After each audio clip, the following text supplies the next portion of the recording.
Hello, my name is Jimmy Vegas, and welcome to this, the ninth in a series of video tutorials on how to create a Super Mario game in Unity 5. So this episode, we're going to deal with some GUI, and we're going to deal with some scripting to modify our GUI and to pick up some coins. So essentially, we're going to be working in our underground, just down here in this episode. And first things first, let's create ourselves some nice and simple coins. So game object, 3D object, and we'll go with cylinder. Let's change our scale. We don't want it too big, we don't want it too small, so let's have a decent size of probably 0.5. Now we need to shrink on the y-axis quite a bit, so this might be 0.05 and then 0.5 again. Now we just need to rotate the coin so it looks a bit more like a coin you would see in Super Mario. So let's change it on the X axis rotation to 90. I'm going to double click just to zoom in. That looks fine. Let's check it's aligned nicely with our level. So we just need to pull it across to about there. That should be 0.25, I think. Yes, okay, so that's about right there. So I'm just going to deal with one coin just for now. So let's head to materials and right click, create, and down here you've got material. So we're creating a material from scratch rather than dragging a texture onto an object and automatically creating the material again. We did it with the pipe entry, if you remember. So we're going to call this one coin material. And I'm going to color it over here yellow. So about there. You can have whatever color you want. So drag and drop onto your coin. I want to change the metallic feel of it a little to about there and reduce the smoothness just a little. You can play around with these sliders and make them just how you want your coin to look. So I'm going to stick with that just for now because I'm not going to waste too much time on how the coin looks. You can modify the colors and the settings here as much as you need to. So I'm going to right click, rename. I'm going to rename it to coin 001 and hit enter. So we can get a bit closer to the ground, so about there. Now what I'd like to do is create a script which will rotate our coin like you would see on Super Mario. So in scripts, right click, create, JavaScript, and let's call this coin rotation. And hit enter or double click and open up in MonoDevelop or Visual Studio, whichever you want. Now this script is not going to be too advanced at all, to be honest. It's a nice, easy script. There's no variables. The only thing we're going to do is a function update. So that's a capital U, remember? Open close bracket, open curly bracket.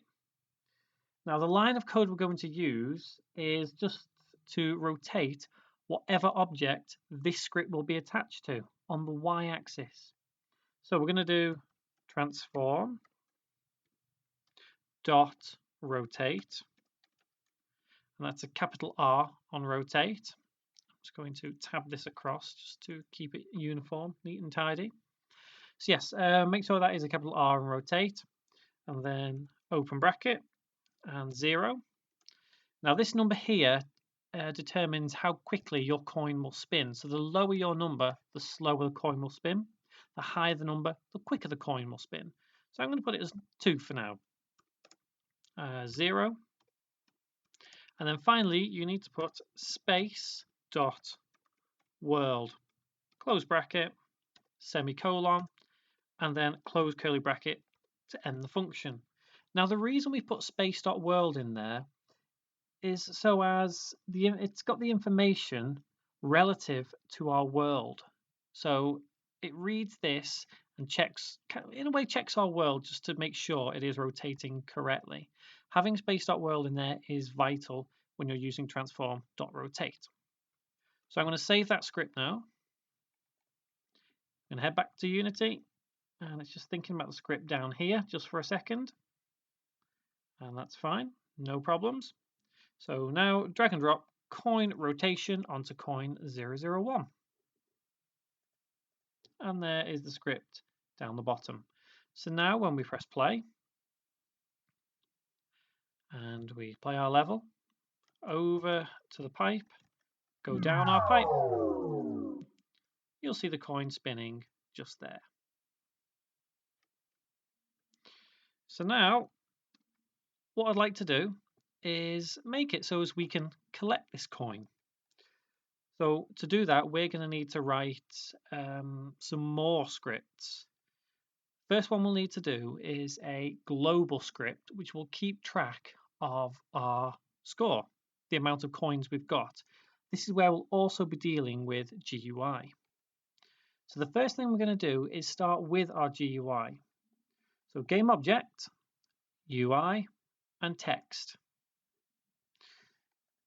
If you remember, when we created our fade screen, we already had the canvas and event system active. So now having the text as some UI on our screen, it falls under the canvas in the hierarchy. So I'm going to double click the text and we can see it right there. And over here we have the anchoring position. So if you click this, and I want to have this text in the top left corner of the screen. So I'm going to click on this one just here. If you want it in the top right, you will click this one here. If you want it center, this one. So all these points here, anchor points, represent, excuse me, an area on the screen.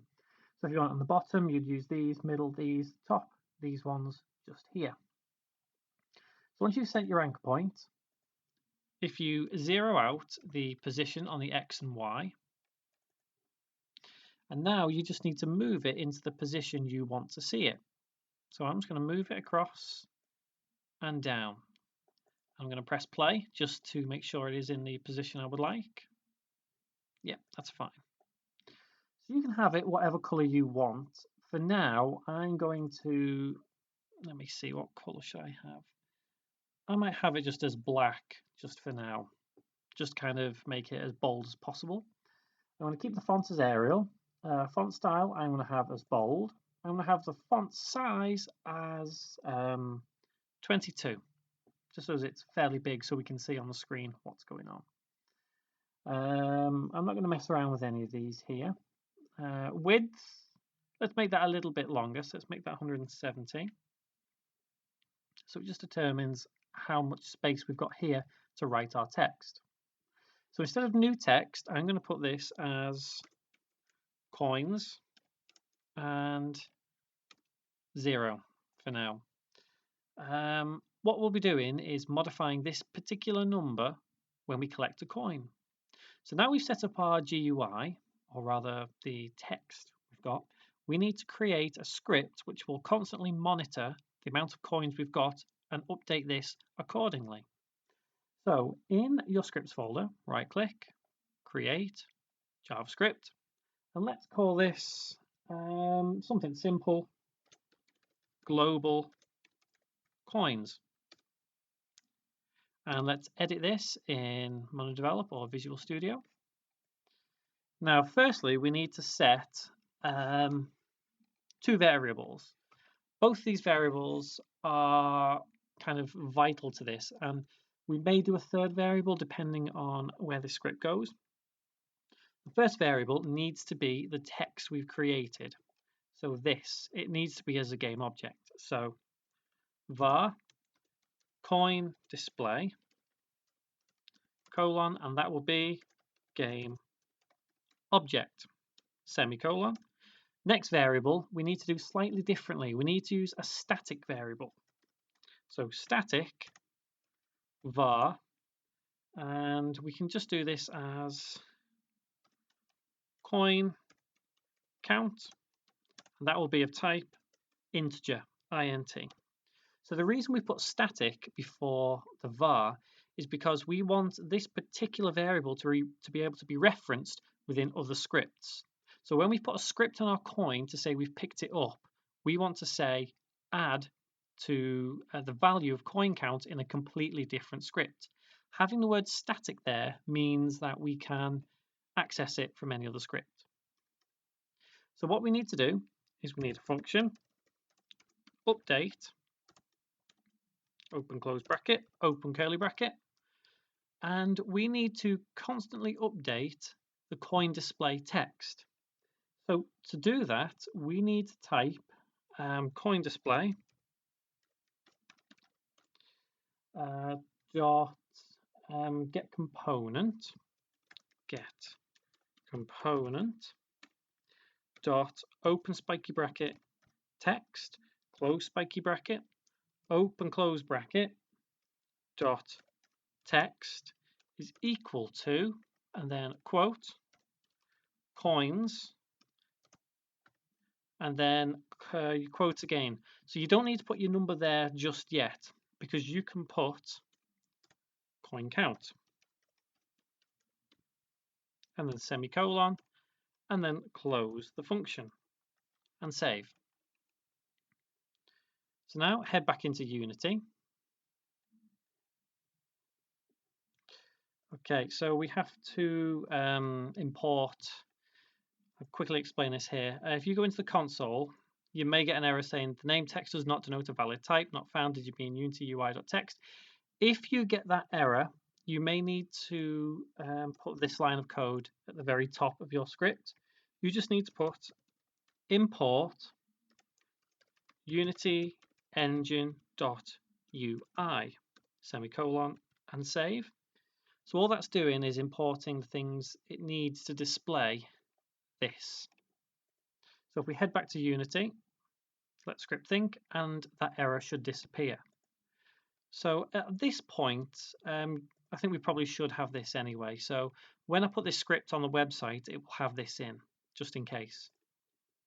So now what we need to do is we need a game object, create empty, and let's rename this to coin count object.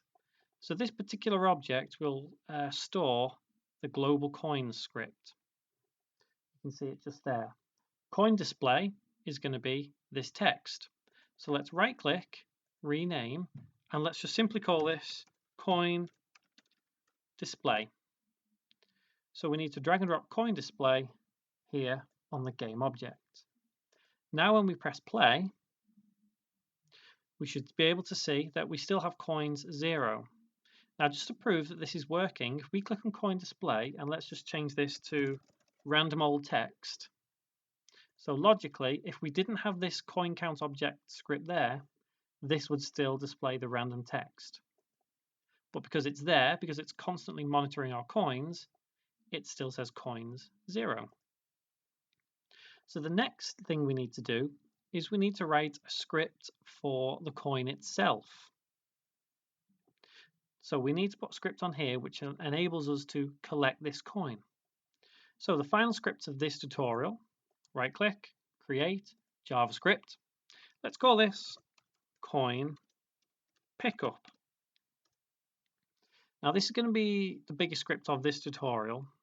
I know it's the third one this tutorial, but what I'll do is all the scripts we've written for this, I'll put in a single file on the website. So if you're having trouble with any of these scripts we're writing, just head over to the website, head to the downloads and assets section, head to the Super Mario tutorial section, and you can download these scripts for free. So I'm going to clear everything there, and we need to use a function on here which is on trigger enter. I think we used that on trigger enter when we went into our pipe. So it's this exact same function that we'll be using on the coin pickup. So function on trigger enter, open bracket, and it's col and collider, open curly bracket. Now the first thing we need to do is once we've touched this coin, we need to make it disappear, or at least disappear from our screen, not necessarily made inactive or destroy the object completely. We just need to move it. So we can do that by going transform dot position equals vector 3, And then we need to define a position where we know we're never ever going to see it. So we can do that by 0, comma, minus 1000, comma, 0. So the vector 3 is just a way of defining whereabouts in our world that we've put an object. It's like the 3D environment. So once we've done that, we've made the coin disappear. We just need to update our global coins script. So then we need to put global coins dot, and then head to global coins. Just make sure you're using the right one here. So coin count,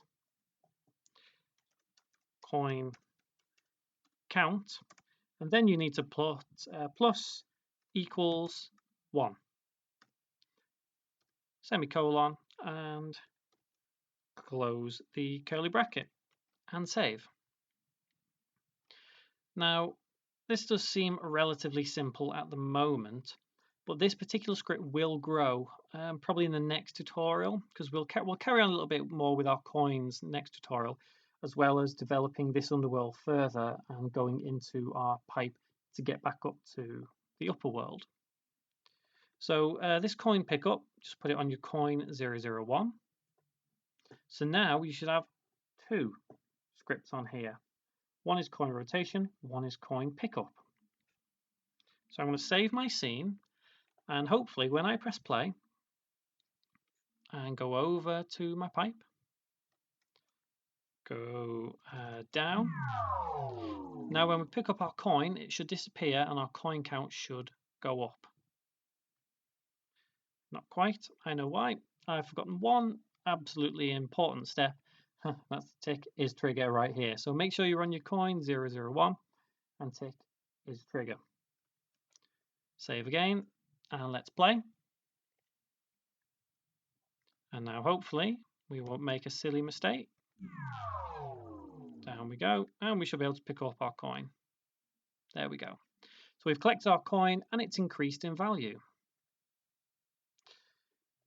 So I did talk about, in using global coins, another variable.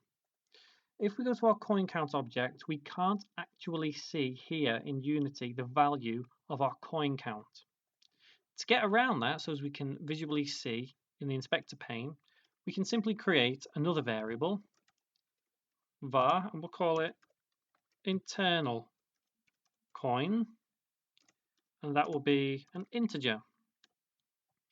And in the function update, you can just put internal coin is equal to coin count, semicolon.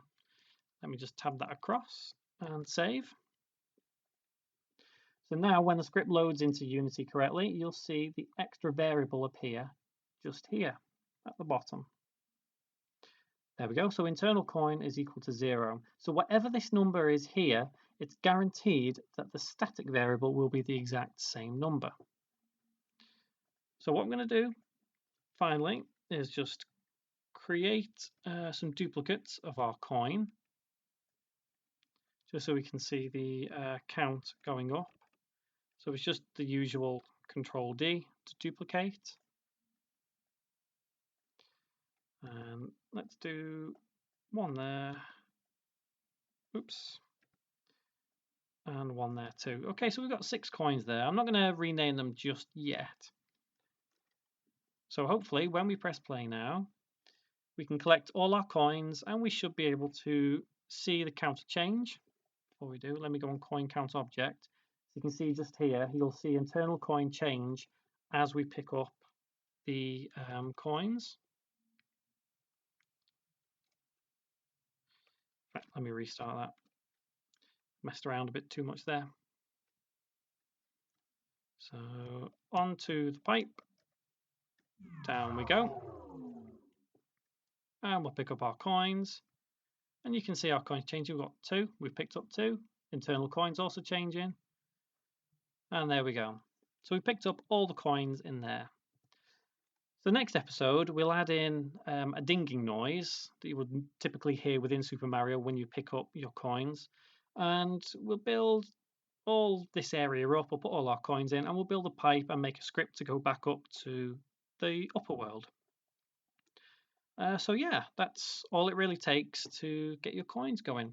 You could probably play around with your GUI a little bit more and make it a bit more Mario-ish if you want to. I've just gone for something real simple.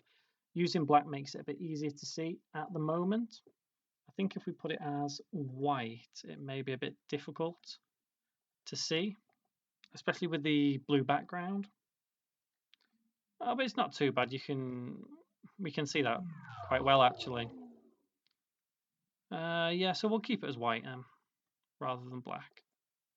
Okay, so that's the end of this episode. Until next time, thank you very much for watching.